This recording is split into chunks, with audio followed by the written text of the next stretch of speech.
এই যে হ্যাঁ হ্যাঁ তোমাকেই বলছি, গরম গরম দোকানের মতো ভেজিটেবল চপ খাবে নাকি? একটা মুড়ির সাথে থাকলে কিন্তু সন্ধ্যাটা পুরো জমে যাবে। চলো তাহলে বানিয়ে নিই। প্রথমে বিট আর গাজরগুলোকে ভালো করে গ্রেট করে নেব। তারপর কিছু গোটা মশলা কড়াইতে ড্রাই রোস্ট করে মিক্সিতে দিয়ে গুঁড়ো করে নিতে হবে। এরপর আমরা আরও একটা পেস্ট বানিয়ে নেব আদা আর কাঁচা লঙ্কার। তারপর কড়াইতে তেল গরম করে 5 ফোড়নে দিয়ে আদা বাটাটা দিয়ে একটু ভাজা ভাজা করে নিতে হবে।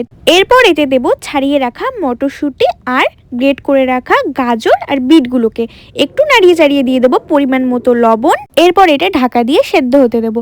ওইদিকে আমি প্রেশার কুকারের মধ্যে 2টো আলুকে সেদ্ধ করে নিয়েছি। খুব গরম থাকায় বাটি দিয়ে আলুগুলোকে ভালো করে চটকে মেখে নিয়েছি।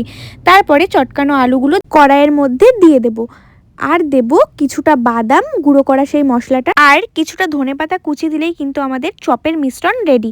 এবার ঠান্ডা করে হাত দিয়ে লম্বা লম্বা শেপ করে নিতে হবে ভেজিটেবলের মতন।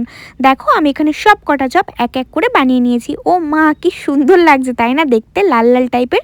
তারপর একটা বাটিতে কর্নফ্লাওয়ার আর জল দিয়ে ভালো করে পাতলা করে গুলে রাখতে হবে। আর এখানে নিয়েছি অল্প বিস্কুটের গুঁড়ো। চলো এবার চপগুলোকে কোট করে নিই। প্রথমে কর্নফ্লাওয়ারের জলে ডুবিয়ে নিয়ে বিস্কুটের গুঁড়োর মধ্যে ফেলে দিলাম।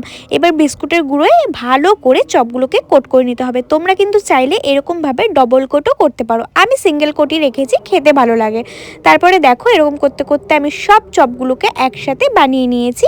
এবার গরম গরম ভেজে দেওয়ার পালা। কড়াইতে সাদা তেল গরম করে এক এক করে চপগুলোকে ছেড়ে আমি ভেজে নেব উল্টে পাল্টে লাল লাল করে। কি বলো বলো, দেখতে লাগছে না একদম পুরো পারফেক্ট দোকানের মতন ভেজিটেবল চপ? খেতেও কিন্তু একদমই দোকানের মতনই হয়েছে, কেউ বুঝতেই পারবে না এটা বাড়িতে বানানো ভেজিটেবল চপ।